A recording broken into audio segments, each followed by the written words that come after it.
नमस्कार साथियों, मैं आशीष पटेल और मैं आप लोगों का अपने इस यूट्यूब चैनल पे स्टडी विद आशीष पे स्वागत करता हूँ। आज है हमारी मध्य प्रदेश की तीसरी क्लास है, लेक्चर नंबर 3। ठीक, हमारी मध्य प्रदेश की तीसरी क्लास है। ठीक, इससे पहले हम थोड़ा सा रिवीजन कर लेते हैं। इससे पहले हम थोड़ा सा रिवीजन कर लेते हैं। ठीक,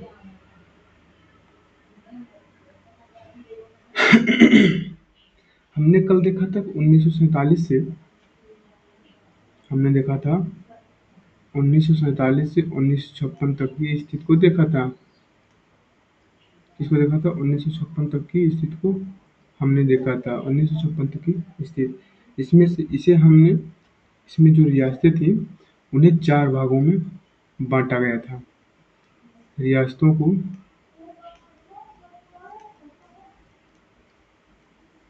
4 भागों में बांटा गया था। पहला किसमें? A B C D. ए में किसे रखा गया था? ए में ए प्रत्यक्ष नियंत्रण वाले, मतलब सिर्फ मध्य प्रांत, मध्य प्रांत का क्षेत्र जो था उसको रखा गया था। और बी में किसे रखा गया था?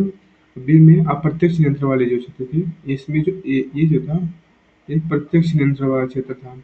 और जिसमें अप्रत्यक्ष नियंत्रण वाला, अप्रत्यक्ष नियंत्रण वाला जो, इसमें क्या होती? बड़ी रियासतें थी, जो बड़ी रियासत थी उसको रखा गया था। और सी में किसे रखा गया था? अप्रत्यक्ष नियंत्रण वाला ही, अप्रत्यक्ष नियंत्रण वाला ही जो छोटी रियासत थी, छोटी रियासत थी, उन्हें रखा गया था। ठीक,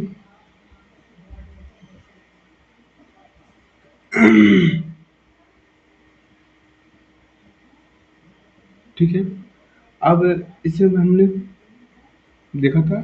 और पार्ट ए को मध्य प्रांत या ब्रार कहा जाता था। ठीक, मध्य प्रांत, इसे इसे सीपी एंड, ऐसे नहीं, सीपी एंड ब्रार कहा जाता था, ए को कहा जाता था। और इसमें कितनी रियासतें थी? इसमें रियासत कितनी थी? इसमें 15 रियासतें थी। ठीक है, इसके मुख्यमंत्री कौन थे? मुख्यमंत्री कौन थे? पंडित रविशंकर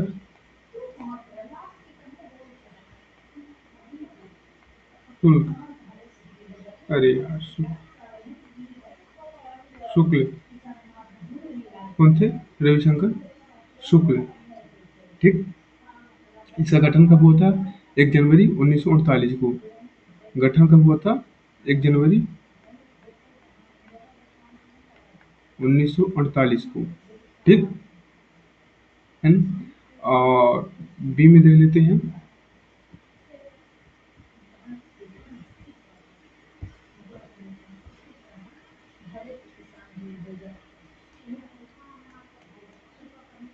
बी में जैसे बी का गठन कब होता? 28 मई 1948 को। इसका गठन कब हुआ था?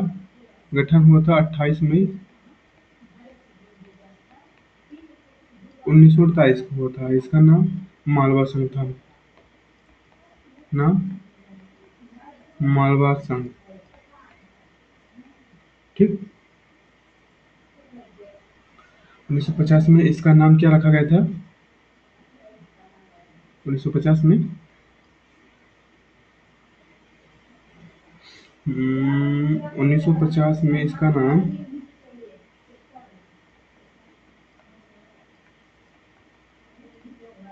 क्या रखा गया था? मध्य भारत। भारत रखा गया था, ठीक है। राजधानी इसकी कौन थी? हम्म, ग्वालियर और इंदौर, ठीक। ये कैसी थी? शीतकालीन थी। कैसी थी? शीतकालीन थी। ये ग्रीष्म कैसी थी? हाँ। एक ग्रीष्मकालीन थी।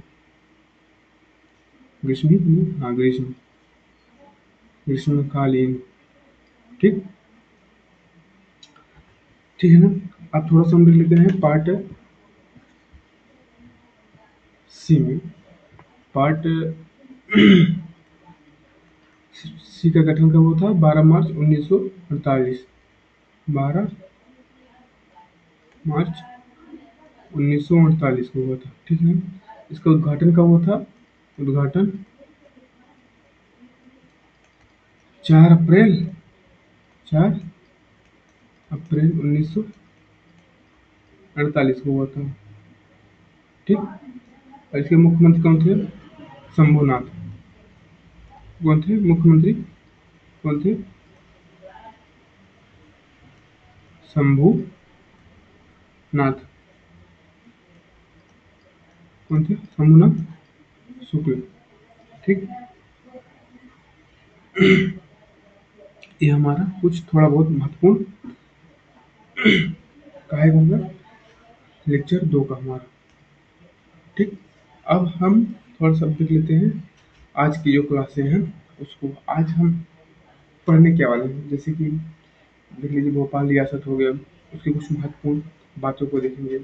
और भोपाल स्टेट जो था उसको देखेंगे। और जो 1947 के बाद जो गठित आयोग हुए थे, जो प्रमुख थे 2-3, उनको देखेंगे। तो चलिए सबसे पहले हम देखते हैं आज को। आज भोपाल स्टेट को सबसे पहले किसको देखते हैं? सबसे पहले हम देखते हैं भोपाल स्टेट को,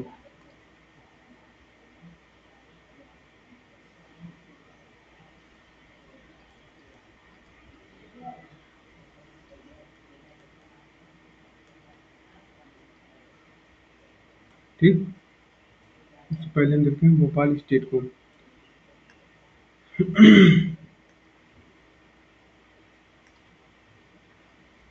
भोपाल स्टेट, इसका नवाब कौन था?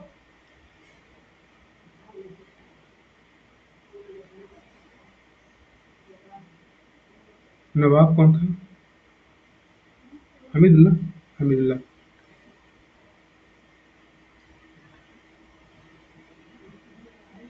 हमीदुल्ला खान। हमीदुल्ला खान इसका नवाब था, ठीक। इसकी राजधानी क्या थी?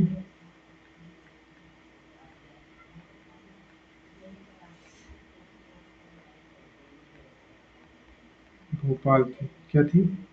भोपाल थी, ठीक है। तो भारत संघ में इसका पूर्ण विलय कब हुआ था? 1 जून। भारत संघ में, भारत संघ में इसका पूर्ण विलय कब हुआ था? 1 जून 1949। ये पार्ट सी का ही भाग था,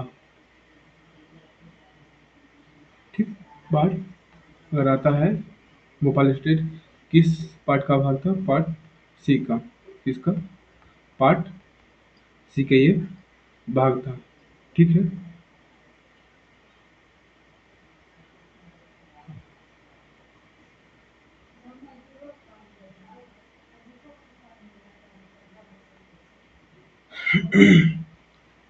ठीक।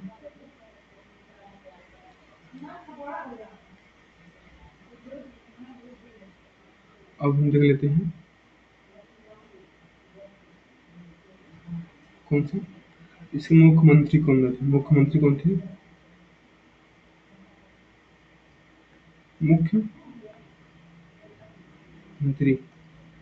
कौन थे? शंकर दयाल शर्मा। कौन थे? शंकर दयाल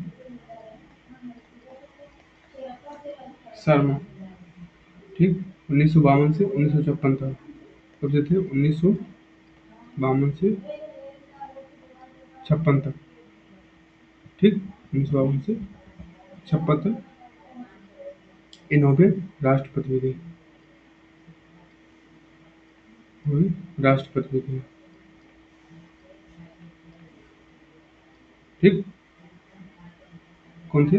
नौवे राष्ट्रपति भी थे। भोपाल स्टेट जो था एक पृथक राज्य था, अभी हमने जैसे बताया। लिख देते हैं।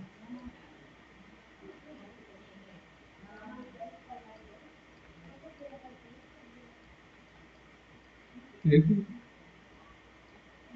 पृथक राज्य था। ठीक है, जो पार्ट सी का ही भाग था। जो पार्ट सी का भाग था। ठीक, 30 अप्रैल 1949 को नवाब ने मिले पत्र पर हस्ताक्षर किया था। जो हमीदुल्लाह खान था वो भारत में विलय होने के लिए 30 अप्रैल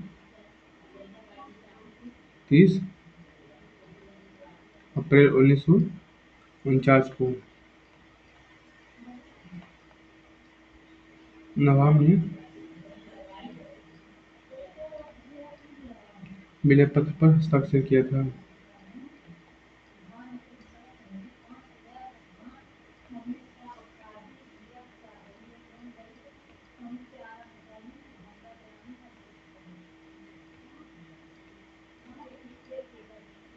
ठीक,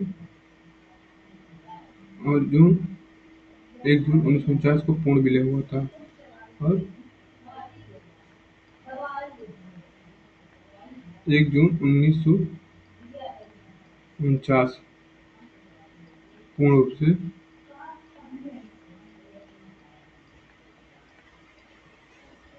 विलय हुआ था। विलय हुआ था। ठीक, इसमें केवल जब सदस्य थे, इसमें 30 सदस्य थे विधानसभा। इसमें सॉरी 30 सदस्य के, इसमें 30 सदस्य की विधानसभा थी बस। टोटल 30। इसमें केवल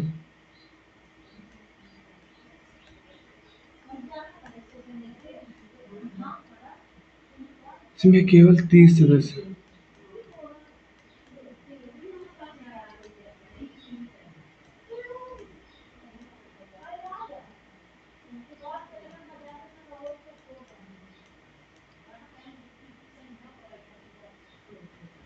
ठीक,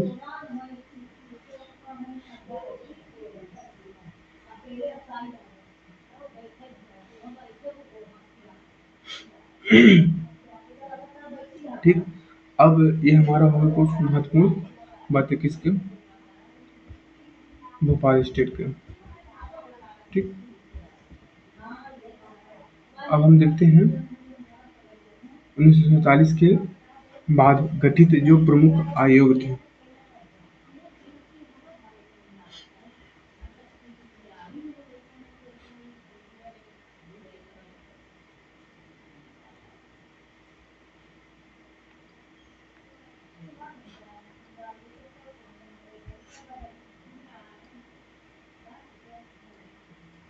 1947 के बाद गठित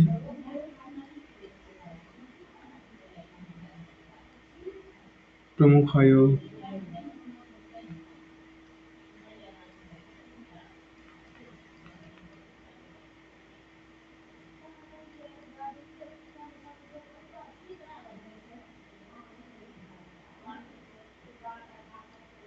ठीक,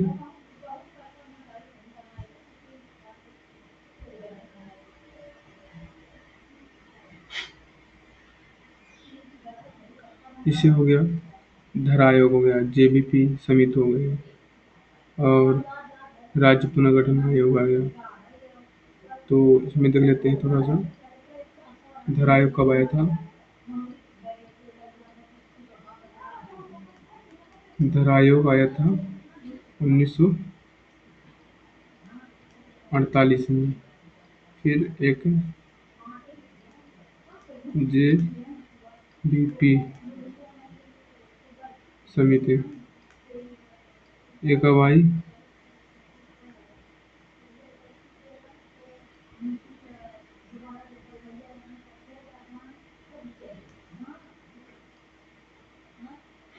ये कब बनी? 1948 में। और एक और है कौन सा? राज्य पुनर्गठन राज्य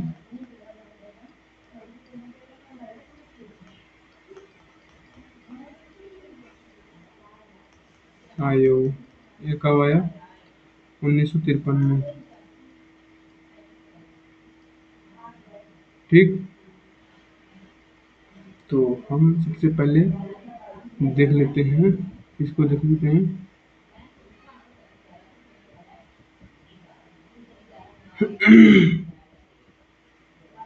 देखते हैं धर आयोग।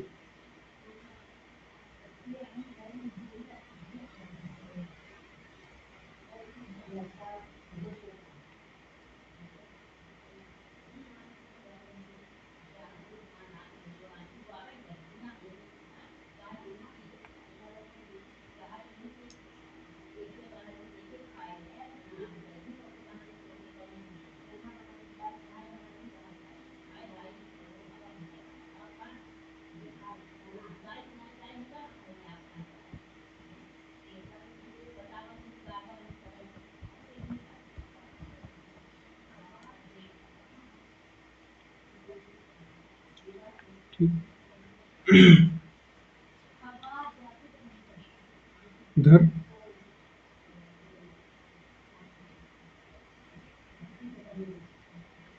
आयोग कौन आया? धर आयोग कब आया था? 1900 जून 1948 में।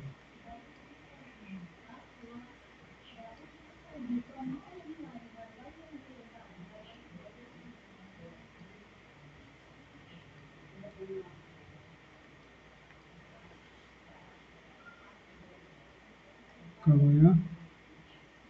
जून 1948 में। ठीक।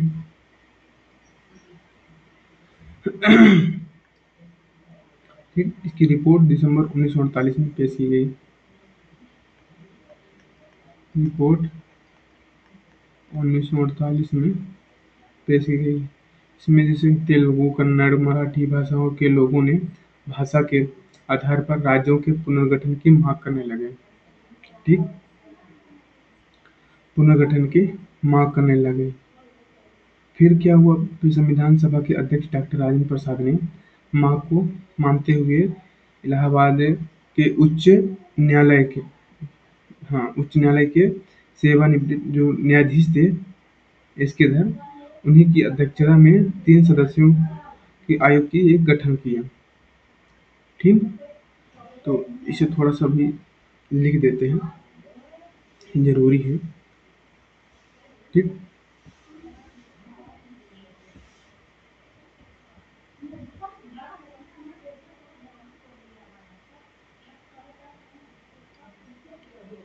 तेलुगु, कन्नड़,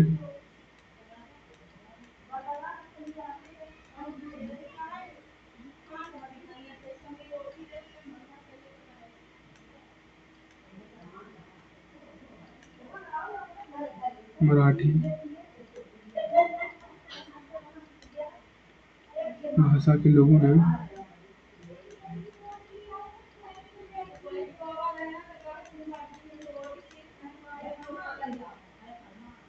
भाषा के आधार पर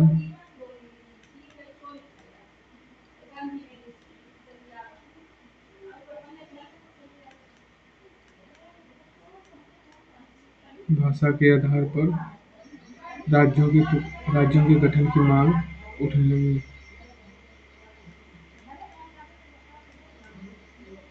राज्यों के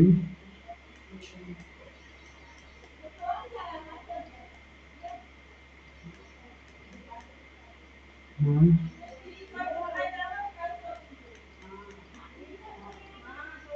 उठने लगे। फिर संविधान सभा के अध्यक्ष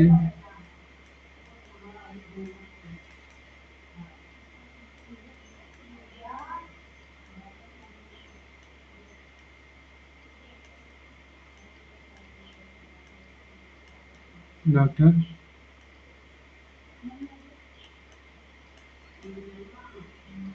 राजेंद्र प्रसाद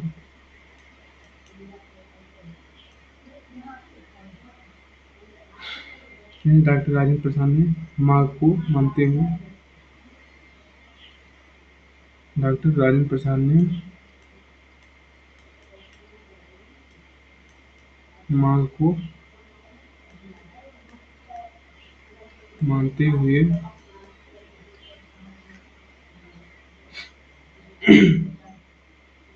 मांग को मानते हुए इलाहाबाद उच्च न्यायालय के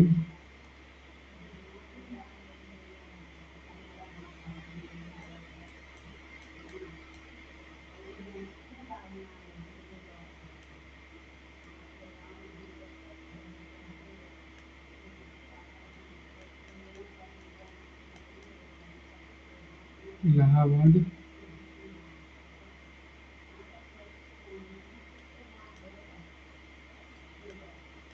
उच्च न्यायालय के सेवानिवृत्त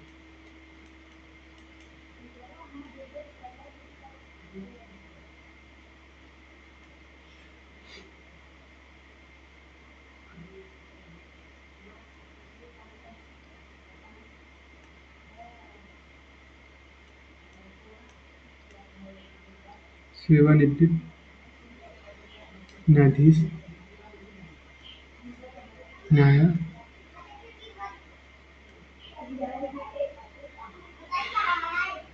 एसके धर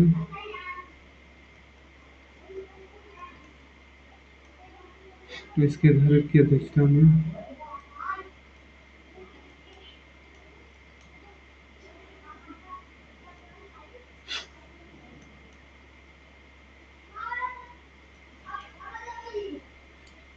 3 सदस्यों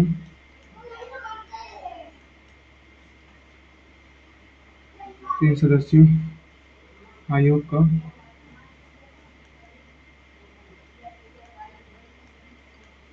गठन किया गया। ठीक।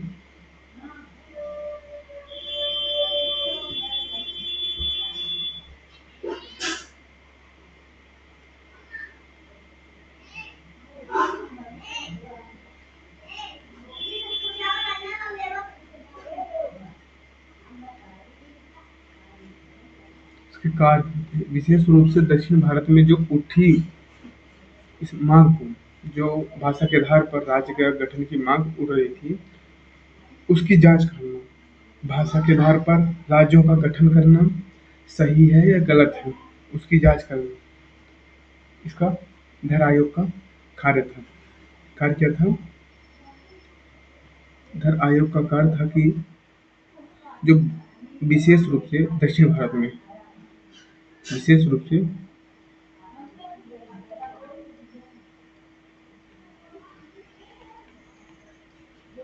विशेष रूप से दक्षिण भारत में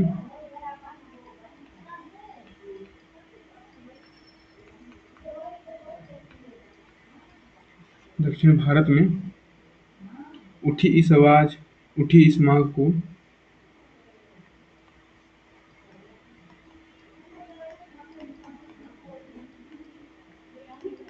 उठी इस मांग की जांच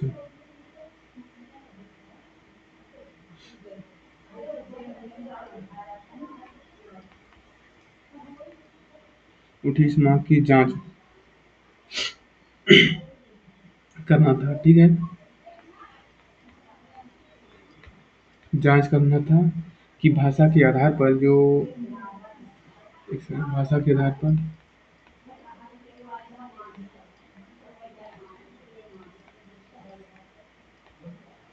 भाषा के आधार पर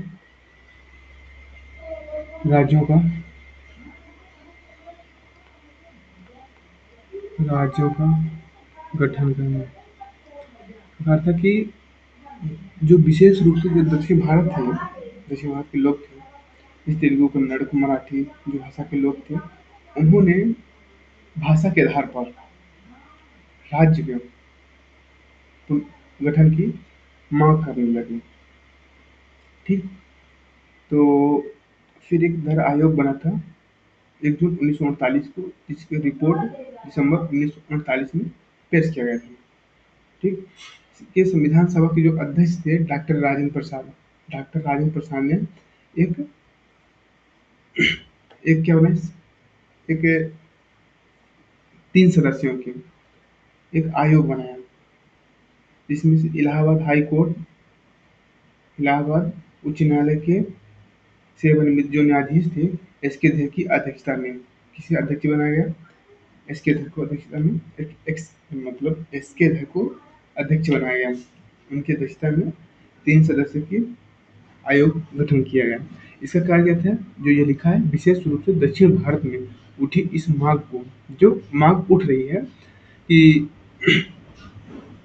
मांग, कहा तेलुगु, कन्नड़, तेलुगु में हो गया, ये जो क्षेत्र थे दक्षिण भारत के, वहाँ जो मांग उठ रही है भाषा के आधार पर राज्य का गठन करना, उसकी जांच करना, ये सही है या गलत है।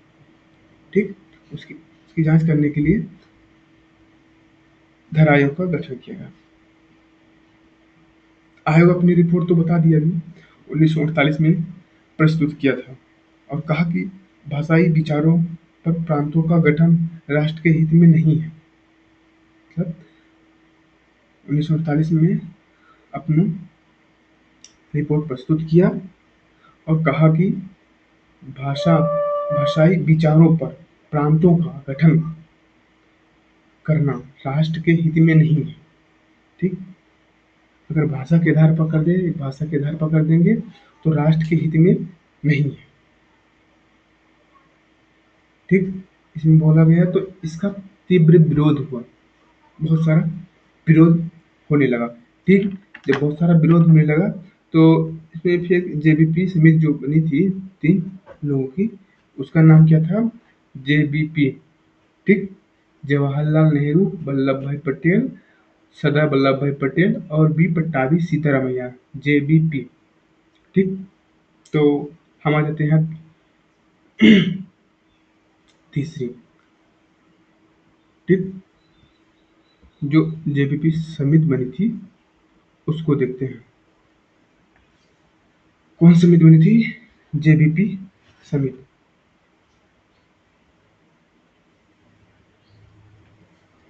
जेबीपी समिति बनी थी, ये जेबीपी समिति बनी थी। ठीक। एक दूसरे तरफ से आई, सिस्टम से लिखते हैं इसमें। ठीक।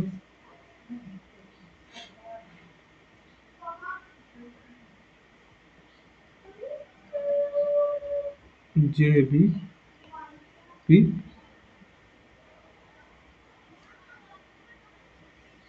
समिति। ठीक। इसका गठन कब हुआ था, दिसंबर 1948 में गठन हुआ था, दिसंबर 1948 में। ठीक। कांग्रेस के जयपुर अधिवेशन में, कांग्रेस के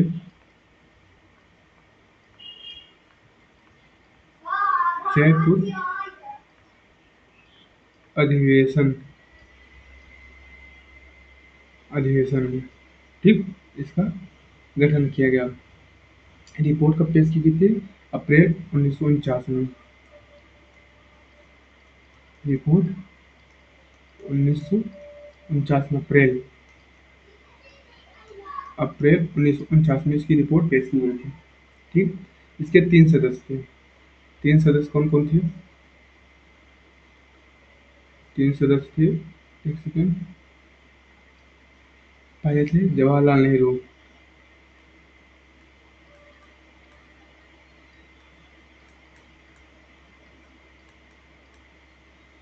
ठीक। और दूसरे कौन थे? दूसरे थे सरदार वल्लभ भाई पटेल।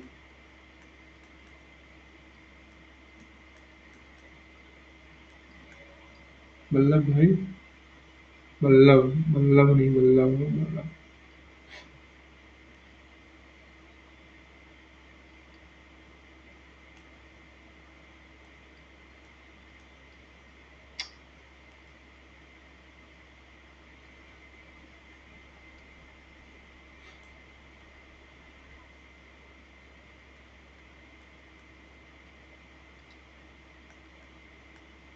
वल्लभ भाई पटेल।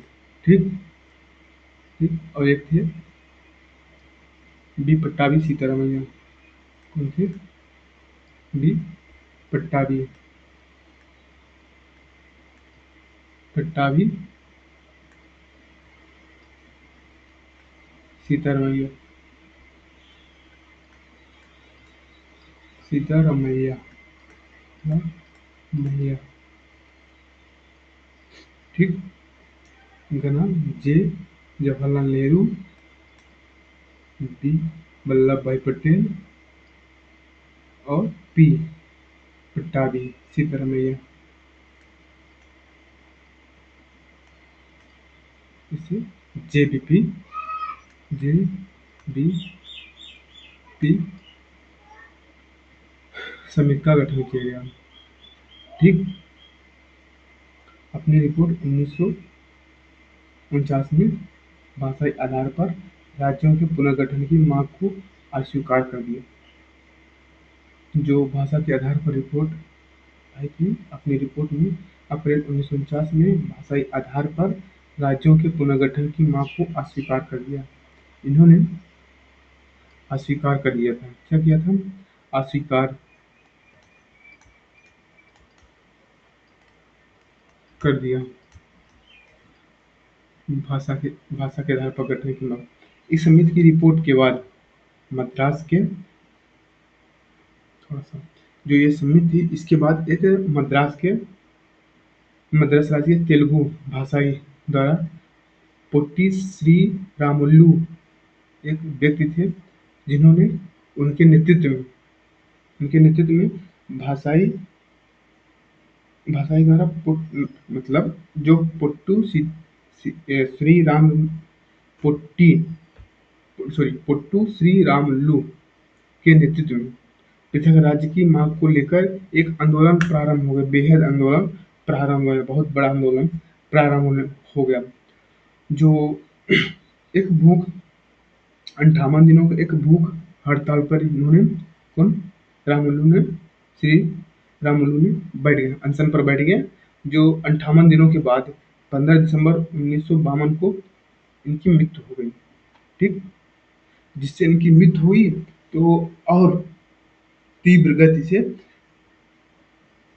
और विरोध होने लगा। जिससे फिर जिससे फिर जो वर्तमान के प्रधानमंत्री थे पंडित जवाहरलाल नेहरू, उन्होंने इस बात को स्वीकार किया और तेलुगु तेलुगु भाषाई के लिए एक पृथक राज्य आंध्र प्रदेश के गठन की घोषणा की। और कब की थी? 1 अक्टूबर 1953 को स्वतंत्र भारत में भाषाई आधार पर प्रथम राज्य आंध्र प्रदेश का गठन किया गया। ठीक। इसको थोड़ा सा हम लिख भी देते हैं तो ठीक ही रहेगा। ठीक है। तो इस समिति आप लोग समझ गए होंगे। एक बार फिर से समझा दूंगा। ठीक, पहले समझा ही देता हूँ। एक अपनी रिपोर्ट अप्रैल 1949 में भाषाई आधार पर राज्यों के पुनर्गठन की मांग को अस्वीकार कर दिया। जो राज्य जो भाषा के आधार पर गठित करने मतलब गठन करने के लिए राज्यों का मांग चल रही थी दक्षिण भारत में, उसको जो जेबीपी समिति थी 1949 में बनी थी, उसने इसे अस्वीकार कर दिया। जब इन्होंने अस्वीकार कर दिया, तो इस समिति ने जब अस्वीकार कर दिया, तो मद्रास राज्य के तेलुगु राज्य की मतलब मद्रास राज्य के तेलुगु भाषाई द्वारा तेलुगु भाष तेलुगु व्यक्ति जो थे, उन्होंने एक उनके लीडर थे, उनका नाम था पुट्टू श्री रामुलु के नेतृत्व में एक पृथक राज्य की मांग को लेकर एक बड़ा आंदोलन करने लगे, जिससे उन्होंने जो श्री रामुलु थे, उन्होंने कितने दिन एक आमरण अनशन भूख हड़ताल पे बैठ गए। भूख हड़ताल पे आमरण अनशन पर भूखे भूखे पे बैठ गए, जिससे उन 58 दिनों के बाद उनकी मृत्यु हो गई। मृत्यु लगभग नहीं 15 दिसंबर 1952 को इनकी मृत्यु हो गई, जिससे ये आंदोलन जो चल रहा था और तीव्र गति से विरोध इसका होने लगा। जब ये होने लगा, तो फिर जो प्रधानमंत्री थे, उन्होंने इस बात को स्वीकार कर लिया।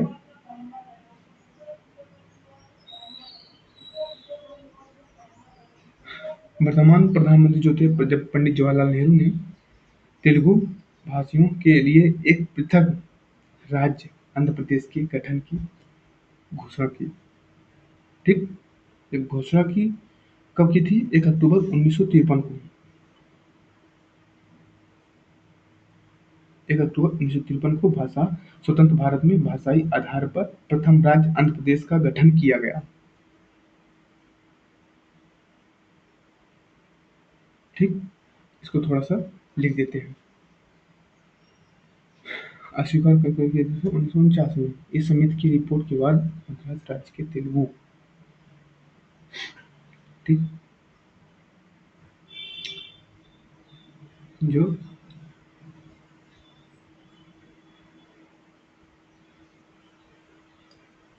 मेन लिख देते हैं पुट्टू। कौन थे? पुट्टी श्रीरामुलु। श्रीरामुलु। कौन थे? रामुलु। ये कहाँ के थे? मद्रास के थे। ठीक, आमरण अनशन पर बैठ गए थे, तो 53 दिनों में भूख हड़ताल पे एक भूख हड़ताल थी। भूख हड़ताल पे बैठ गए थे। ठीक, 53 दिनों के बाद इनकी मृत्यु हो जाती है।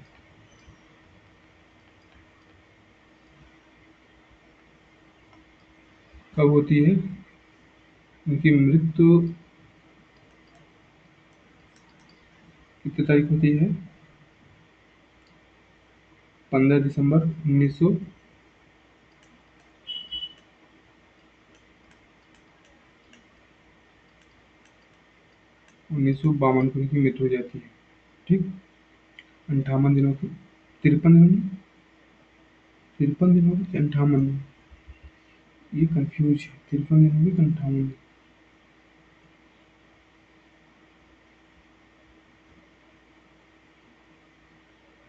चलो वो ठीक है, इसको आप ध्यान रखिएगा। इसको हम कल जानकारी पूरी दे देंगे। ठीक है, 53 दिन है, 58 दिन। ठीक, मैं थोड़ा सा गलत लग रहा है। 53 या 58, कौन सा, ये कंफर्म नहीं है, ध्यान नहीं आ रहा। इसको कल जरूर अगली क्लास में बताऊंगा। ठीक, 58 दिनों बाद इनकी मृत्यु हो गई, जिससे एक बड़ा आंदोलन उठने लगा। फिर पंडित जवाहरलाल नेहरू ने तेलुगु भाषाई भाषियों के लिए एक पृथक राज्य आंध्र प्रदेश का गठन की मांग गठन की मतलब घोषणा कर दी। कब की थी? 1 अक्टूबर 1953 को।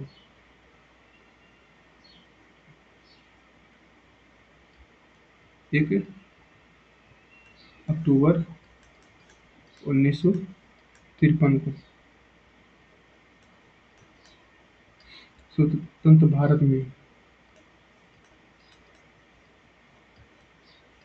स्वतंत्र भारत में भाषाई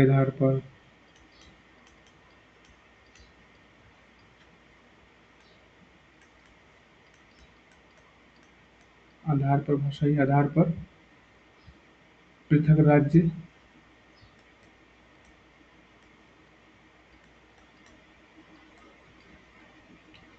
पृथक राज्य आंध्र प्रदेश आंध्र प्रदेश का गठन किया गया।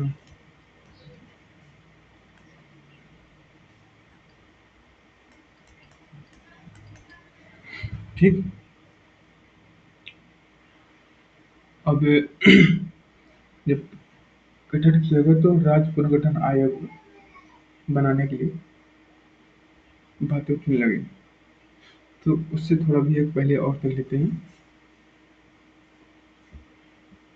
जब बातें उठने लगी तो राज्य पुनर्गठन आयोग जब ये चीज होने लगा जो 1 अक्टूबर 1953 को स्वतंत्र भारत में भाषाई आधार पर प्रथम राज्य आंध्र प्रदेश का गठन किया गया, तो अन्य क्षेत्रों में भी ये बातें उठने लगी भाषा के आधार पर गठन राज्यों का गठन करने के लिए। भाषा के आधार पर आंध्र प्रदेश गठन के बाद अन्य क्षेत्रों में भी भाषा के आधार पर मांग उठने लगी, आंदोलन होने लगे, जिससे समस्या बढ़ने लगी जिससे समस्या बढ़ने लगी। तो यह सब देखते हुए पंडित जवाहरलाल नेहरू के द्वारा दिसंबर 1953 फजल अली की अध्यक्षता में राज्य पुनर्गठन आयोग का गठन किया गया। किसकी अध्यक्षता में? राज्य पुनर्गठन आयोग। एक सेकंड।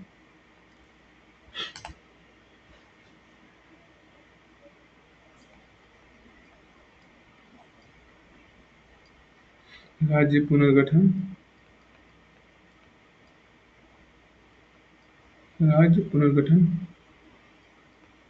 आयोग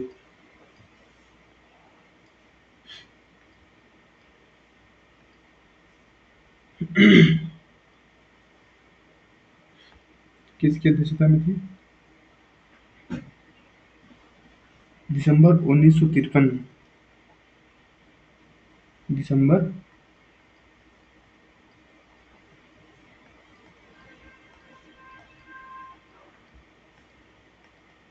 1953 में फजल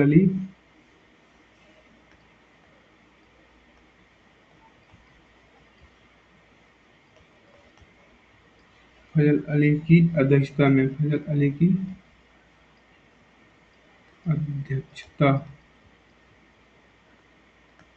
में राज्य पुनर्गठन आयोग का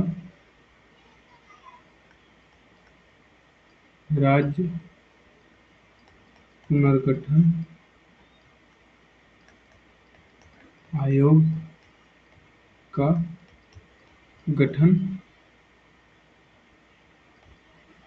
किया गया। ठीक।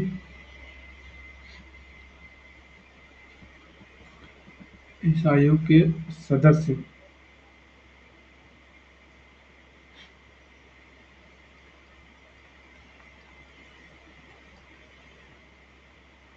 आयोग के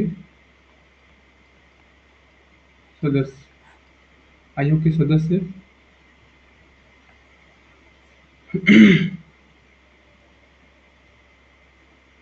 जैसे फजल अली कौन थे?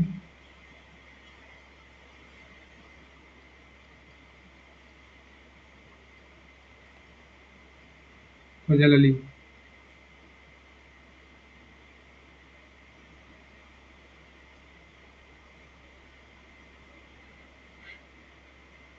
कौन थे? अध्यक्ष थे।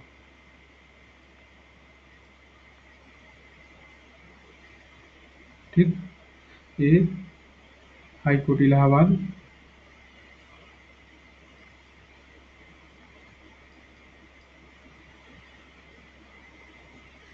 हाई कोर्ट के पूर्व न्यायाधीश थे।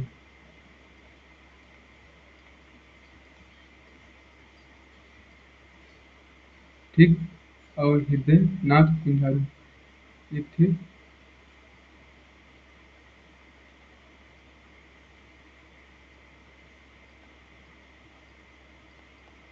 हृदयनाथ कुंजारू।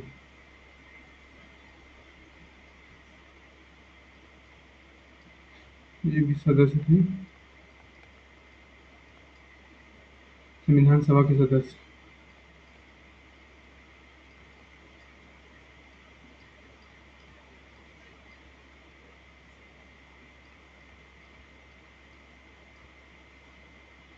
संविधान सभा के सदस्य थे, ठीक है।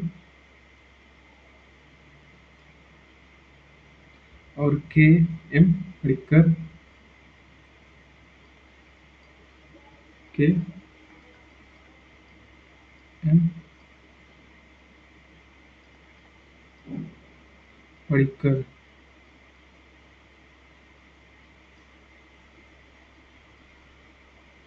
ये भी सदस्य थे। ये कौन थे? वरिष्ठ पत्रकार थे। आजकल तो अब पत्रकार सिर्फ नाम बस का रह गया है। ठीक, ये थे। ठीक।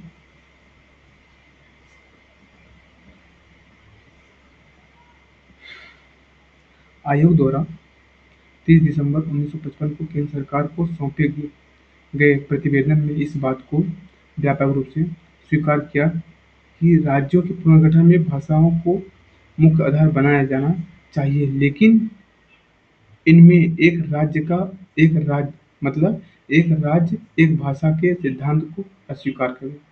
मतलब बोला गया 30 दिसंबर 1955 को केंद्र सरकार को आयोग द्वारा, जो आयोग बना था राज्य पुनर्गठन आयोग, इसके द्वारा 30 दिसंबर, कितने तारीख को? 30 दिसंबर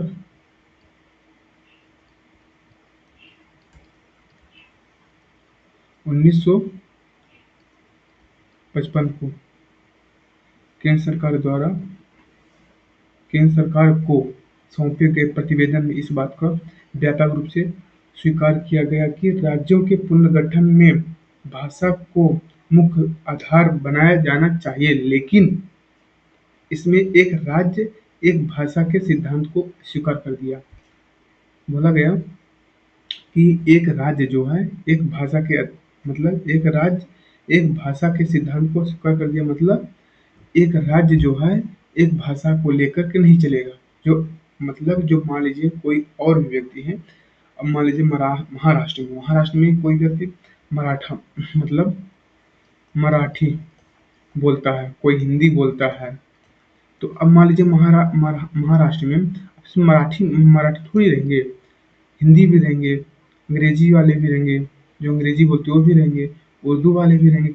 जो जो जो जौन जो जो जो जौन सी भाषा बोलता है, जो भी भाषा बोलता है, उसको बोलने का अधिकार दिया जाए। ठीक, हर व्यक्ति को। आप मरा मराठी भाषा के आधार पर आप बना लीजिए, उससे कोई दिक्कत नहीं, लेकिन जो भी व्यक्ति कोई भी भाषा अगर बोलना चाहता है, उसको प्रतिबंध नहीं किया जाएगा। ठीक, कि आप मराठी ही बोलो, महाराष्ट्र के तो आप मराठी ही बोलो, नहीं, हिंदी भी बोल सकते हो, इंग्लिश भी बोल सकते हो, उर्दू भी बोल सकते हो, जो भी आपको आती है वो भी बोल सकते हो, आपका अधिकार है। ठीक, ये बोला गया।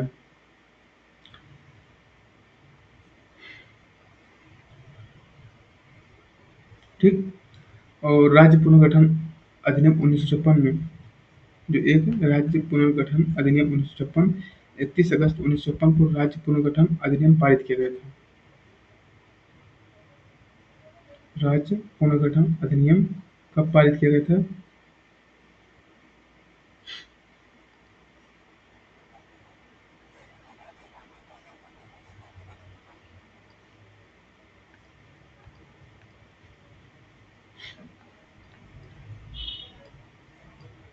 राज्य पुनर्गठन अधिनियम 1956, ये 31 अक्टूबर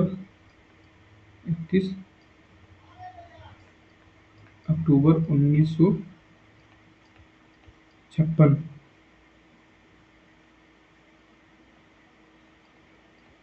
को पारित किया गया था। तारीख को पारित किया गया था, जिसमें से इस एक अधिनियम है। इस अधिनियम के तहत राज्य पुनर्गठन आयोग बना था। ठीक, इस अधिनियम के अंतर्गत